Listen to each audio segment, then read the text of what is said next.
TV ಕೇಳಿಸ್ಬೇಕು. ನಮಸ್ಕಾರ. ನಾನು ಅಸೆಂಬ್ಲಿಲಿ ಹೇಳಿದ್ದೆ ಹೊಸಕೋಟೆಯಲ್ಲಿ ಭೇಟಿ ಮಾಡ್ತೀನಿ ಅಂತ. ಇಲ್ಲಿ ಬಂದೆ ಭೇಟಿ ಮಾಡೋಕ್ಕೆ, ಇಲ್ಲಿಲ್ಲ. ಬಂಧುಗಳೇ,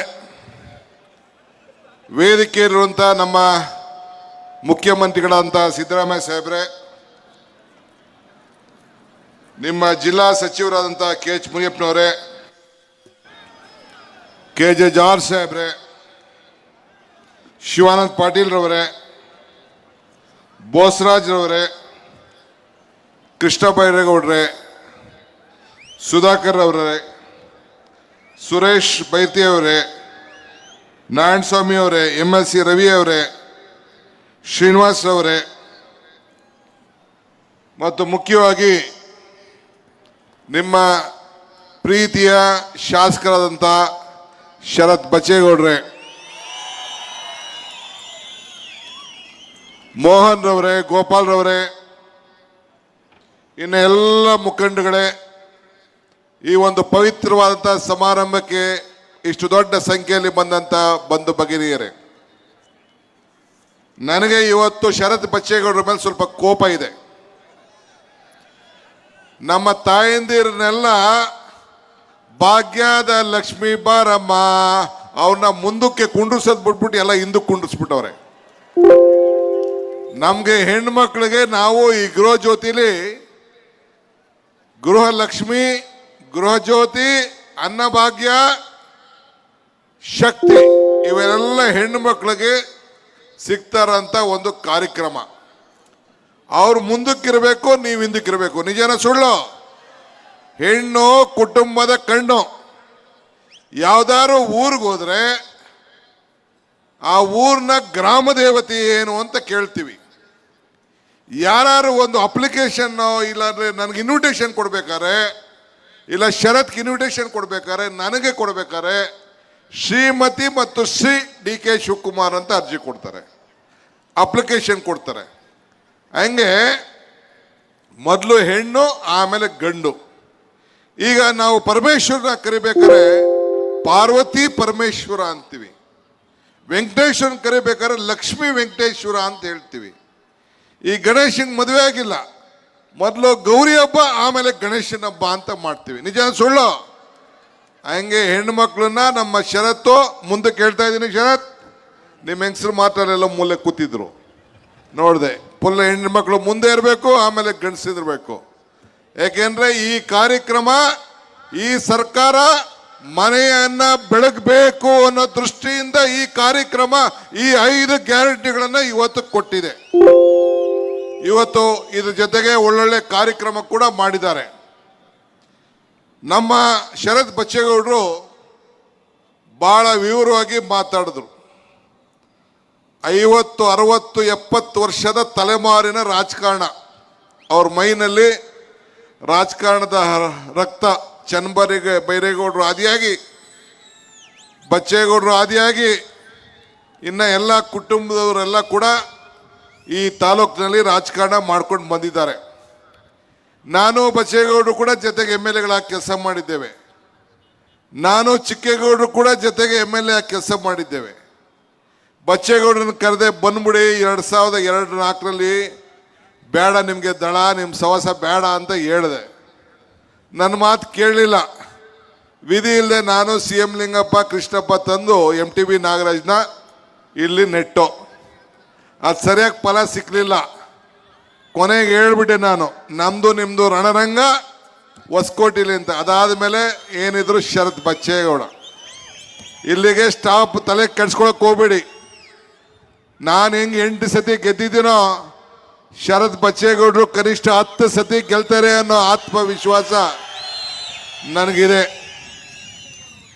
ಈಗ ಸಂಪಾದನೆ ಅಂದರೆ ಹಣ ಮಾತ್ರ ಅಲ್ಲ, ಸಂಪಾದನೆ ಅಂದರೆ ಅನುಭವ, ಗೌರವ, ಸಂಬಂಧ, ಪ್ರೀತಿ ಇವುಗಳು ಕೂಡ ಸಂಪಾದನೆ. ಹಂಗೆ ಶರತ್ ಬಚ್ಚೇಗೌಡರು ಬಹಳ ಚಿಕ್ಕ ವಯಸ್ಸಿನಲ್ಲೇ ಇಷ್ಟು ಜನ ಮಂತ್ರಿಗಳು, ನಮ್ಮ ಸ್ನೇಹಿತಗಳೆಲ್ಲ ಶಾಸಕರು ಎಲ್ಲ ಸೇರಿ ಬಂದಿದ್ದಾರೆ. ಇಷ್ಟು ಸಾವಿರಾರು ಕೋಟಿ ರೂಪಾಯಿ ಕಾರ್ಯಕ್ರಮ ಜನರಿಗೆ ಅನುಕೂಲ ಆಗ್ತಾ ಇದೆ ಅಂತಂದ್ರೆ ತಮ್ಮನ್ನ ಹೃದಯದಿಂದ ಗೆದ್ದಿದ್ದಾರೆ. ಈ ಹೊಸಕೋಟೆಯ ರಾಜಕಾರಣ ನಾನು 40 ವರ್ಷದಿಂದ ನೋಡ್ತಾ ಇದ್ದೀನಿ. ಬಹಳ ವಿಭಿನ್ನವಾದಂಥ ರಾಜಕೀಯ. ನಮ್ಮ ಕೃಷ್ಣ ಬೈರೇಗೌಡರಿಗೆ ಹೇಳ್ದಂಗೆ, ಈಗ ಕುವೆಂಪುರವ್ರು ಹೇಳ್ದಂಗೆ, ಇದೊಂದು ಶಾಂತಿಯ ತೋಟ ಆಗಿ ಹೊಸಕೋಟೆ ಪರಿವರ್ತನೆ ಆಗಿದೆ. ಇದಕ್ಕೆ ಶರತ್ ಬಚ್ಚೇಗೌಡರು ಕಾರಣ. ಅವ್ರಿಗೆ ಸರ್ಕಾರದ ಪರವಾಗಿ ಮತ್ತು ಪಕ್ಷದ ಪರವಾಗಿ ಅವ್ರಿಗೆ ಹೃದಯಪೂರ್ವಕವಾದಂಥ ಅಭಿನಂದನೆಗಳನ್ನು ಅರ್ಪಿಸಲಿಕ್ಕೆ ನಾನು ಬಯಸ್ತಾ ಇದ್ದೇನೆ. ಇದಲ್ಲದೆ ಅವ್ರಿಗೂ ನಾನು ಅಭಿನಂದನೆ ಸಲ್ಲಿಸೋಕ್ಕಿಂತ ಮುಂಚಿತವಾಗಿ ನೀವು ಅವ್ರನ್ನ 2 ಬಾರಿ ಸತತವಾಗಿ ಆಯ್ಕೆ ಮಾಡಿ ನಮಗೊಂದು ಒಳ್ಳೆ ಶಾಸಕನ್ನ, ಒಳ್ಳೆ ರಾಜಕೀಯ ಪಟುವನ್ನು ಕೊಟ್ಟಿದ್ದೀರಿ. ಅದಕ್ಕೆ ನಿಮ್ಗನ್ನು ಕೂಡ ನಾನು ಈ ಸಂದರ್ಭದಲ್ಲಿ ಅಭಿನಂದನೆ ಸಲ್ಲಿಸಲಿಕ್ಕೆ ನಾನು ಬಯಸ್ತಾ ಇದ್ದೇನೆ. ಈಗ ನಾವು ಜ್ಯೋತಿ ಬೆಳಗಿಸ್ತೋ, ನಮ್ಮ ಜಾರ್ಜ್ ಸಾಹೇಬ್ರಿಗೆ ಹೇಳಿದೆ ಭಾಷಣ ಮಾಡ್ರಿ ಅಂತ. ಇಲ್ಲ, ನಾನು ಮಾತಾಡೋದಿಲ್ಲ ಅಂತ ಹೇಳಿದ್ರು. ದೀಪ ಮಾತಾಡುವುದಿಲ್ಲ, ಆದರೆ ಬೆಳಕು ಕೊಡ್ತದೆ. ಅದರ ಪರಿಚಯ ಕೂಡ ಇವತ್ತು ನಿಮಗೆ ನಾವು ಮಾಡ್ತಾ ಇದ್ದೀವಿ. ಅದರಂತೆ ನಾವು ಯಾವತ್ತೂ ಕೂಡ ಬೆಳಕನ್ನು ಕೊಟ್ಟು ಇವತ್ತು ಈ ಕಾರ್ಯಕ್ರಮಕ್ಕೆ, ಈ ಜಿಲ್ಲೆಯಲ್ಲಿ, ಕರ್ನಾಟಕ ರಾಜ್ಯಕ್ಕೆ ಜಾರ್ಜ್ ಸಾಹೇಬ್ರ ಮುಖಂಡತ್ವದಲ್ಲಿ 1,41,47,000 ಜನರಿಗೆ ಝೀರೋ ಬಿಲ್ ಕೊಡ್ತಾರಂತ ಒಂದು ದೊಡ್ಡ ಪವಿತ್ರವಾದಂಥ ಕಾರ್ಯಕ್ರಮ. 200 ಯೂನಿಟ್ ವಿದ್ಯುತ್ ಶಕ್ತಿ ಬೆಳಗಾಂನಲ್ಲಿ ಘೋಷಣೆ ಮಾಡ್ದೋ. ಅದರ ಜವಾಬ್ದಾರಿಯನ್ನ ಬಹಳ ಸಮರ್ಪಕವಾಗಿ ಜಾರ್ಜ್ ಅವರು ಮಾತಾಡ್ತಾ ಇದ್ದಾರೆ. ಅವರು ಮಾತಾಡದೇ ಇರ್ಬೋದು, ನಿಮಗೆ ಬೆಳಕು ಕೊಟ್ಟು ನಿಮ್ಮ ಕ್ಷೇತ್ರದ ಮೇಲೆ ಅಪಾರವಾದಂಥ ವಿಶ್ವಾಸ ಇಟ್ಟಿದ್ದಾರೆ. ಅವ್ರಿಗೆ ಈ ಸಂದರ್ಭದಲ್ಲಿ ಅಭಿನಂದನೆ ಸಲ್ಲಿಸ್ತೀನಿ. ಯಾರ್ಯಾರು ಉಚಿತ ಕರೆಂಟ್ ತಗೋತಾ ಇದ್ದೀರಿ ಕೈ ಎತ್ತಿ ನೋಡೋಣ. ಪ್ರಿಯಾಗೆ ಓಹೋ, ಎಲ್ಲ ತಗೋತಾ ಇದ್ದೀರಿ. ಹೊಸಕೋಟೆಯವರೆಲ್ಲ ಸಾಹುಕಾರಗಳು, ಭೂಮಿ ಎಲ್ಲ ಜಾಸ್ತಿ ಆಗಿದೆ. ಏನೋ ನಿಮ್ಗೇನು ಅನುಕಂಪ ಏನಿಲ್ವೋ ನಮ್ಮ ಮೇಲೆ? 2,000 ರೂಪಾಯಿ ಹೇಳಿ ನೋಡೋಣ. ನೀವು ಹೆಂಗಸುಗಳ್ದು ಹೇಳಿ, ಯಾರ್ಯಾರು 2,000 ಹೆಂಗಸುಗಳು ಹೇಳ್ರಪ್ಪ. ಹೆಂಗಸರು ತಗೋತಾ ಇದ್ರು ಹೇಳಿ ನೋಡೋಣ. ಏನ್ ತಗೋತಾ ಇಲ್ವಾ? ಅಮ್ಮ ತಾಯಿ ಹಿಂದೆ ಒಂದಷ್ಟು ಜನ ಕೈ ಎತ್ತಾ ಇದ್ದಾರೆ. ಬಂಧುಗಳೇ, ಬಹಳ ಸಂತೋಷ. ಒಳ್ಳೊಳ್ಳೆ ಕಾರ್ಯಕ್ರಮವನ್ನು, ಅಭಿವೃದ್ಧಿ ಕೆಲಸ ಈ ಜಿಲ್ಲೆಯಲ್ಲಿ ನಡೀತಾ ಇದೆ. ಇಲ್ಲೇನಿದ್ರು ಸಿಲ್ಕು, ಮಿಲ್ಕು, ತರಕಾರಿ. ಈಗ ಭೂಮಿ ಬೆಲೆ ಜಾಸ್ತಿ ಆಗಿದೆ. ಹೂವು ಬೆಳೀತಾ ಇದ್ದೀರಿ, ಅಂತಾರಾಷ್ಟ್ರ ಮಟ್ಟಕ್ಕೆ ಕಳಿಸ್ತಾ ಇದ್ದೀರಿ. ನಮ್ಮ ಶಿವಾನಂದ್ ಪಾಟೀಲ್ ಅವರು ಬಂದು ನಿಮಗೆ 30 ಕೋಟಿ ರೂಪಾಯಿ ಹಣ ಕೊಟ್ಟು ನಿಮಗೆ ಮಾರ್ಕೆಟ್ ಮಾಡಲಿಕ್ಕೆ ಇವತ್ತು ದೊಡ್ಡ ತೀರ್ಮಾನ ತೆಗೆದುಕೊಂಡಿದ್ದಾರೆ. ಇದು ಬಹಳ ಅವಶ್ಯಕತೆ ಇತ್ತು. ಈ ಹೊಸಕೋಟೆ ಬೆಂಗಳೂರಿನ ಹೆಬ್ಬಾಗಿಲು. ಇದು ಬೆಂಗಳೂರಿನ ಹೆಬ್ಬಾಗಿಲು. ನೀವು ಮುಂದಕ್ಕೆ ಯಾವತ್ತು ಹೊಸಕೋಟೆ ಅನ್ಕೊಳಕ್ ಹೋಗಬೇಡಿ. ನೀವು ಕನಕಪುರದವರು, ರಾಮನಗರದವರು, ಚನ್ನಪಟ್ಟಣ, ಮಾಗಡಿ, ದೇವನಹಳ್ಳಿ, ನೆಲಮಂಗಲ, ನಾವೆಲ್ಲ ಬೆಂಗಳೂರು ಜಿಲ್ಲೆಯವರು, ಬೆಂಗಳೂರು ನಗರದವರು. ಮುಂದಕ್ಕೆ ಬೆಂಗಳೂರು ನಗರದಲ್ಲಿ ಏನೆಲ್ಲ ಸೌಲಭ್ಯ ಸಿಗ್ತದೆ ನಿಮಗೂ ಕೂಡ ಪಾಲ್ದಾರರು. ಇದನ್ನೇ KH ಮುನಿಯಪ್ಪನವರು ಮತ್ತು ನಮ್ಮ ಕೃಷ್ಣ ಬೈರೇಗೌಡರು ಹೇಳಿದ್ರು. ಈಗಾಗಲೇ ಬಚ್ಚೇಗೌಡರು, ನಮ್ಮ ಶರತ್ ಬಚ್ಚೇಗೌಡರು ಮಾತಾಡಿದ್ದಾರೆ. ಮೆಟ್ರೋ ವಿಚಾರ ಮಾತಾಡಿದ್ದಾರೆ, ನೀರಿನ ವಿಚಾರ ಮಾತಾಡಿದ್ದಾರೆ. ನಮಗೂ ಬಚ್ಚೇಗೌಡ್ರಿಗೂ ಗೊತ್ತಿದೆಯಲ್ಲ, ಶರತ್ ಬಚ್ಚೇಗೌಡ್ರಿಗೂ. ನಾವು ಬಹಳ ಆತ್ಮೀಯರು. 3 ಜನ ಶಾಸಕರನ್ನ ಈ ಗ್ರಾಮಾಂತರ ಜಿಲ್ಲೆಯಲ್ಲಿ ಗೆಲ್ಲಿಸಿ ಈ 5 ಗ್ಯಾರಂಟಿಗಳನ್ನ ಅನುಷ್ಠಾನಕ್ಕೆ ತರಲಿಕ್ಕೆ ತಾವೆಲ್ಲ ಕಾರಣಕರ್ತರಾಗಿದ್ದೀರಿ. ಅದಕ್ಕೆ ನಿಮಗೆ ಅಭಿನಂದನೆಗಳು. ಬಡವರು ಯಾವಾಗಲೂ ಕೂಡ ಯಾರು ಬಡವರಾಗಿರ್ಲಿಕ್ಕೆ ಸಾಧ್ಯ ಇಲ್ಲ. ಯಾವ ಸಾಹುಕಾರನು ಪರ್ಮನೆಂಟಾಗಿ ಸಾಹುಕಾರ ಆಗ್ಲಿಕ್ಕೆ ಸಾಧ್ಯನೇ ಇಲ್ಲ. ಆದ್ರಿಂದ ಬಡವನು ಸಾಹುಕಾರ ಆಗ್ತಾನೆ, ಬಲಿಷ್ಠವಂತನಾಗ್ತಾರೆ. ಆ ದೃಷ್ಟಿಯಿಂದ ಎಷ್ಟೇ ಕಷ್ಟ ಇದ್ರೂ ಕೂಡ ಈ ಒಂದು ಬರಗಾಲದಲ್ಲಿ ತತ್ತರಿಸ್ತಾ ಇದ್ದೀರಿ ಅನ್ನೋದು ಕೂಡ ಗೊತ್ತಿದೆ. ಆದರೆ ಕಳೆದ ಸರ್ಕಾರದಲ್ಲಿ, BJP ಸರ್ಕಾರ ಕೇಂದ್ರದಲ್ಲಿ, ರಾಜ್ಯದಲ್ಲಿ ನಿಮಗೆಲ್ಲ ಮಾತು ಕೊಟ್ಟಿತ್ತು, ನಿಮ್ಮ ಆದಾಯ ಡಬಲ್ ಮಾಡ್ತೀವಿ ಅಂತೇಳಿ. ಏನು ಬೆಲೆಗಳನ್ನು ಗಗನಕ್ಕೆ ಏರಿತ್ತು, ನಿಯಂತ್ರಣ ಮಾಡ್ತೀವಿ ಅಂತ ಹೇಳಿದ್ರು. ನಿಮ್ಮ ಅಕೌಂಟ್ಗೆ 15,000 ಅಂತ ಹೇಳಿದ್ರು.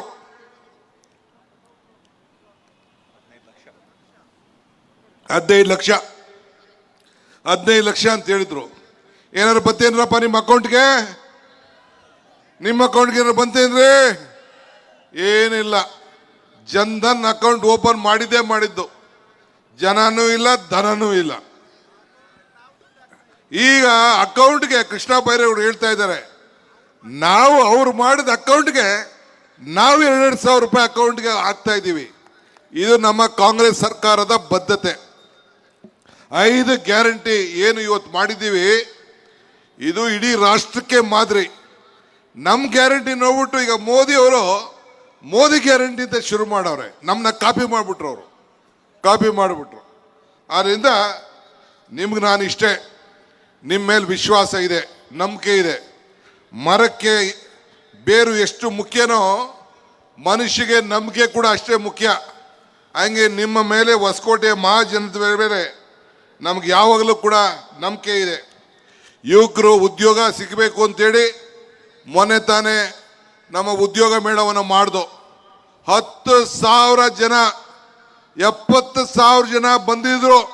10,000 ಜನಕ್ಕೆ ಒಂದೇ ದಿನ ಉದ್ಯೋಗದ ಪತ್ರವನ್ನು ಕೊಟ್ಟಂತ ಯಾವ್ದಾದ್ರು ಒಂದು ಸರ್ಕಾರ ಆಯ್ತು ಅಂದ್ರೆ ಇದು ಕಾಂಗ್ರೆಸ್ ಪಕ್ಷದ ಸಿದ್ದರಾಮಯ್ಯ ನೇತೃತ್ವದ ಸರ್ಕಾರ ಅಂತ ಹೇಳಲಿಕ್ಕೆ ನನಗೆ ಬಹಳ ಸಂತೋಷ ಆಗ್ತದೆ.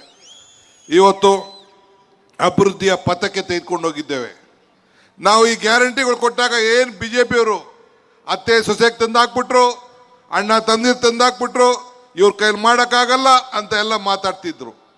ಮೊನ್ನೆ ಬಜೆಟಲ್ಲಿ 3,70,00,000 ಬಜೆಟ್ನಲ್ಲಿ ಸಂಬಳ, ಎಜುಕೇಷನ್ನು, ಬೇರೆ ಬೇರೆ ಸಮಾಜ ಕಲ್ಯಾಣ ಅವೆಲ್ಲ ಬಿಟ್ಬಿಟ್ಟು ಬರೀ ಅಭಿವೃದ್ಧಿಗೆ 1,26,00,000 ರೂಪಾಯಿ ಬರೀ ಅಭಿವೃದ್ಧಿಗೆ ಈ ಕಾರ್ಯಕ್ರಮವನ್ನು ಮಾಡ್ಕೊಂಡು ಬಂದಿದ್ದೇವೆ. ಇವತ್ತು ಹೊಸಕೋಟೆಗೆ ನೀರು ಎಲ್ಲಿಂದಾರಾಗಲಿ ನೀರನ್ನು ಯಾರು ತಯಾರು ಮಾಡೋಕ್ಕಾಗೋದಿಲ್ಲ. ಪ್ರಕೃತಿಯ ನಿಯಮ, ಆ ನೀರನ್ನು ತರಬೇಕು. ನಮ್ಮ ನೀರು ನಮ್ಮ ಹಕ್ಕು ಅಂತ ಹೋರಾಟ ಮಾಡಿದ್ದು ಕಾಂಗ್ರೆಸ್ ಸರ್ಕಾರ. ಇವತ್ತು ಎತ್ತಿನೊಳಗೆ ಯೋಜನೆಯನ್ನು ತಂದು ಈಗಾಗಲೇ ಮೋಟ್ರ್ ಕೂಡ ಸ್ಟಾರ್ಟ್ ಮಾಡಿದ್ದೇನೆ. ಈಗಾಗಲೇ ಹೆಚ್ಚು ಕಮ್ಮಿ ತುಮಕೂರು ಹತ್ತತ್ರವರೆಗೂ ಕೂಡ ಕೆಲಸ ಒಂದು ಸ್ಟೇಜ್ ಬಂದಿದೆ. ಈಗ ದೊಡ್ಡಬಳ್ಳಾಪುರದ ಯಾವುದೋ ಒಂದು ಅಕ್ವಿಷನ್ ಆಗಬೇಕಾಗಿದೆ. ಅದಾದಮೇಲೆ ಮುಂದಕ್ಕೆ ಕೆಲಸ ಕೂಡ ಎಲ್ಲ ಪ್ರಾರಂಭ ಮಾಡಲಿಕ್ಕೆ ಯೋಜನೆ ಮಾಡ್ತಾ ಇದ್ದೀವಿ. ಇಂಥ ಅನೇಕ ಯೋಜನೆಗಳು ಈ ಬಡವನಿಗೆ, ರೈತನಿಗೆ ಅನುಕೂಲ ಮಾಡಲಿಕ್ಕೆ, ಕುಡಿಯೋ ನೀರು ಕೊಡಲಿಕ್ಕೆ, ವಿದ್ಯುತ್ ಶಕ್ತಿ ಸಮಸ್ಯೆ ಬಗೆಹರಿಸಲಿಕ್ಕೆ ಯಾವ್ದಾದ್ರು ಒಂದು ಸರ್ಕಾರ ಒಂದು ಬದ್ಧತೆ ಇದೆ ಅಂತಂದ್ರೆ ಕಾಂಗ್ರೆಸ್ ಸರ್ಕಾರ ಮಾತ್ರ ಅನ್ನೋದನ್ನು ತಾವು ಗಮನದಲ್ಲಿ ಇಟ್ಕೊಳ್ಬೇಕು. ನಾನು ಯಾವಾಗಲೂ ಒಂದು ಮಾತು ಹೇಳ್ತಾ ಇರ್ತೀನಿ, ಕಾಂಗ್ರೆಸ್ ಶಕ್ತಿ ಈ ದೇಶದ ಶಕ್ತಿ, ಕಾಂಗ್ರೆಸ್ ಇತಿಹಾಸ ಈ ದೇಶದ ಇತಿಹಾಸ. ಕಾಂಗ್ರೆಸ್ ಅಧಿಕಾರಕ್ಕೆ ಬಂದರೆ ಎಲ್ಲ ವರ್ಗದ ಜನ ಅಧಿಕಾರಕ್ಕೆ ಬಂದಂಗೆ ಅಂತ ಒಂದು ಮಾತು ಹೇಳ್ತಾ ಇರ್ತೀನಿ. ಹಂಗೆ ಹುಡುಗರಿಗೆ ಭೂಮಿ ಇರ್ಬೋದು, ಸೈಟ್ ಇರ್ಬೋದು, ಯಾವುದೋ ಅನ್ನಭಾಗ್ಯ ಇರ್ಬೋದು, ಬಿಸಿ ಊಟ ಮಕ್ಕಳಿಗಿರ್ಬೋದು, ಶ್ರೀ ಶಕ್ತಿ ಇರ್ಬೋದು, ಇವತ್ತು 5 ಗ್ಯಾರಂಟಿಗಳಿರ್ಬೋದು.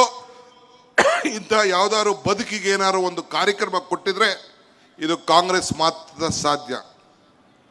ಎಲೆಕ್ಷನ್ ಬಂದಾಗ ಒಂದು ಮಾತು ಹೇಳಿದ್ದೆ ನಾನು. ಅವನಿಗೆ ಎಲೆಕ್ಷನ್ ಬಂದಾಗ ಒಂದು ಮಾತು ಹೇಳೋಗಿದ್ದೆ. ಏನು ಹೇಳೋಗಿದ್ದೆ ಅಂದರೆ ಕಾಂಗ್ರೆಸ್ಸು ಬಡತನದ ವಿರುದ್ಧ ಹೋರಾಟನೇ ಹೊರತು ಬಡವರ ವಿರುದ್ಧ ಹೋರಾಟ ಅಲ್ಲ ಅಂತ ಹೇಳಿದ್ದೆ. ಆಗ ಇನ್ನೊಂದು ಮಾತು ಹೇಳಿದ್ದೆ, ದಳದವ್ರಿಗೆ ಬಿಜೆಪಿಯವ್ರಿಗೆ ಸೇರಿಸಿ ಕೆರೆಯಲ್ಲಿ ಕಮಲ ಕೆರೆಯಲ್ಲಿದ್ದರೆ ಚಂದ, ತೆನೆ ಹೊಲದಲ್ಲಿದ್ದರೆ ಚಂದ, ಈ ದಾನ ಧರ್ಮ ಮಾಡುವ ಕೈ ಅಧಿಕಾರದಲ್ಲಿದ್ದರೆ ಮಾತ್ರ ಚಂದ ಅಂತ ಹೇಳಿದ್ದೆ ನಾನು. ಇವತ್ತೇನಾಯ್ತು, ಈ ಕೈ ಅಧಿಕಾರಕ್ಕೆ ಬಂದದಕ್ಕೆ 5 ಗ್ಯಾರಂಟಿ 5 ಬೆರಳು ಸೇರ್ತು. ಈ 5 ಬೆರಳಿಗೆ ಕೈ ಮುಷ್ಟಿ ಆಯಿತು, ಗಟ್ಟಿ ಆಯಿತು. ಈ 5 ಗ್ಯಾರಂಟಿ ಸೇರಿ 5 ಕೈ ಗಟ್ಟಿ ಆಯಿತು. ಏನಾಯ್ತು, ತೆನೆ ಹೊತ್ತ ಮಹಿಳೆ ಹೊಂಟೋದ್ಲು, ಬಿಸಾಕ್ಬಿಟ್ಟು ಮುದ್ರದ ಕಮಲನ ತಪ್ಪಿಸ್ಕೊಂಡು ಹೊಂಟೋದ್ರು. ಇಬ್ರು ಸೇರಿ ಏನು ಒಂದಾಗ್ಬಿಟ್ಟವ್ರೆ. ಈಗ ಯಾವ ಸರ್ಕಾರನ ಕಿತ್ತಾಕಿದ್ರು, ಆ ಕುಮಾರಸ್ವಾಮಿ ಸರ್ಕಾರ ಯಾರು ತೆಗೆದ್ರು, ಈಗ ಅವ್ರ ಜೊತೆನೆ ಈಗ ನಂಟಸ್ತಾನ ಮಾಡ್ಕೊಂಡು ಇವತ್ತು ಹೊರಟಿದ್ದಾರೆ. ಇರಲಿ, ಅದನ್ನು ಮಿಕ್ಕಿದ ವಿಚಾರನ ನಮ್ಮ ಮುಖ್ಯಮಂತ್ರಿಗಳು ಮಾತಾಡ್ತಾರೆ. ಇವತ್ತು ನಾನು ತಮ್ಗೆ ಹೇಳಿದಿಷ್ಟೇ, ನಾವು ಈ ತಾಲೂಕಿನಲ್ಲಿ ನನಗೆ ಭಾಳ ಸಂತೋಷ, ನಿಮ್ಮ ಶಾಸಕರು ಈ ತಾಲೂಕಿನಲ್ಲಿ ಅವರ ಹಿರಿಯರು ಯಾವ ರೀತಿ ನಡ್ಕೊಂಡು ಹೋದ್ರು ಅದಕ್ಕಿಂತ ಒಂದು ಮಟ್ಟಕ್ಕೆ ಹೋಗಿ ಇತಿಹಾಸವನ್ನು ಸೃಷ್ಟಿ ಮಾಡ್ತಾ ಇದ್ದಾರೆ. ನಿಮ್ಮ ಬದುಕಿನಲ್ಲಿ ನಿಮ್ಮ ಸ್ವಾಭಿಮಾನಕ್ಕೆ ನೀವು ಒಂದು ಉತ್ತಮವಾದಂಥ ಶಾಸಕರನ್ನು ಪಡ್ಕೊಂಡು ಎಲ್ಲ ಕಾರ್ಯಕರ್ತರಿಗೆ ಶಕ್ತಿಯನ್ನು ತುಂಬಲಿಕ್ಕೆ ಇವತ್ತು ಉತ್ತಮವಾಗಿ ಅವರು ಕೆಲಸವನ್ನು ಮಾಡ್ತಾ ಇದ್ದಾರೆ. ನೀವು ಅವ್ರನ್ನ ಉಳಿಸ್ಕೊಂಡು ನೀವು ಬೆಳೆಸ್ಕೊಂಡು ಹೋಗ್ತಾ ಇದ್ದೀರಿ. ನೀವು ಬರೀ ಅವರು ಶಾಸಕರು ಮಾಡಿಲ್ಲ, ನಮ್ಮ ಸರ್ಕಾರಕ್ಕೆ ನಮ್ಮ ಪಕ್ಷಕ್ಕೆ ಒಂದು ದೊಡ್ಡ ಶಕ್ತಿಯನ್ನು ಕೊಟ್ಟಿದ್ದೀರಿ, ಅವ್ರನ್ನ ಬೆಳೆಸ್ತಾ ಇದ್ದೀರಿ, ಒಂದು ಆಸ್ತಿಯನ್ನು ಕೊಟ್ಟಿದ್ದೀರಿ ಅಂತ ನಾನು ಗಮನದಲ್ಲಿ ಇಟ್ಕೊಂಡಿದ್ದೇನೆ. ನಾವೆಲ್ಲ ಇಲ್ಲಿಗೆ ಬಂದಿರೋದು ನಿಮ್ಮ ಹತ್ರಕ್ಕೆ, ಹೊಸಕೋಟೆಯ ಮಹಾಜನತೆಯಲ್ಲಿ ಇದ್ದೇವೆ. ಮುಂದಕ್ಕೆ ಪಾರ್ಲಿಮೆಂಟ್ ಎಲೆಕ್ಷನ್ ಬರ್ತದೆ. ಆದರೆ ಪಾರ್ಲಿಮೆಂಟ್ ಎಲೆಕ್ಷನಲ್ಲಿ ಬಚ್ಚೇಗೌಡರಿಗೆ, ಶರತ್ ಬಚ್ಚೇಗೌಡರಿಗೆ ಏನು ಓಟ್ ಕೊಟ್ರೆ ಅದಕ್ಕೆ ಇನ್ನು 10,000 ಓಟು ಜಾಸ್ತಿ ಕೊಡಬೇಕಾದಂತ ಜವಾಬ್ದಾರಿ ನಿಮ್ಮೆಲ್ಲರ ಮೇಲೂ ಇದೆ ಅನ್ನೋ ಮಾತನ್ನ ಈ ಸಂದರ್ಭದಲ್ಲಿ ಹೇಳಲಿಕ್ಕೆ ನಾನು ಬಯಸ್ತಾ ಇದ್ದೇನೆ. ಅಂದ್ರೆ ಬಂಧುಗಳೇ, ಕೆಲವು ಬೇಡಿಕೆಗಳನ್ನ ಷರತ್ತಿಟ್ಟಿದ್ದಾರೆ. KH ಮುನಿಯಪ್ಪನವರು ಇಟ್ಟಿದ್ದಾರೆ, ನಮ್ಮ ಕೃಷ್ಣ ಬೈರೇಗೌಡರು ತಿಳಿಸಿದ್ದಾರೆ. ನಿಮಗೆ ನೀರಿನ ವಿಚಾರದಲ್ಲಿ, ಕೆಲವು ಜಮೀನಿನ ಸಮಸ್ಯೆ ವಿಚಾರದಲ್ಲಿ, ಮೆಟ್ರೋ ವಿಚಾರದಲ್ಲಿ, ಈಗೇ ನಾನು ಹೇಳ್ತಾ ಇದ್ದೇನೆ, ಮೆಟ್ರೋ ವಿಚಾರದಲ್ಲಿ DPR ತಯಾರು ಮಾಡಲಿಕ್ಕೆ ಆದೇಶವನ್ನು ನಾನು ಕೂಡಲೇ ಕೊಡ್ತೇನೆ. ಈಗಾಗಲೇ ನೆಲಮಂಗಲದಲ್ಲಿ ಮೊನ್ನೆ ಒಂದು ದೊಡ್ಡ ಕಾರ್ಯಕ್ರಮ ಆಯಿತು, ನಾಳೆ ದೇವನಹಳ್ಳಿಲಿದೆ, ಇವತ್ತು ಹೊಸಕೋಟೆಯಲ್ಲಿದೆ. ನಮಗೆ ಶಕ್ತಿ ಕೊಡಬೇಕಾದ್ದು ಈ ಕೈಯನ್ನು ಬಲಪಡಿಸ್ಬೇಕು. ಇದು ಮಾಡ್ತಿರ್ತಾನೆ, ಗ್ಯಾರಂಟಿನಾ ನಿಮ್ ನಂಬೋದಾ?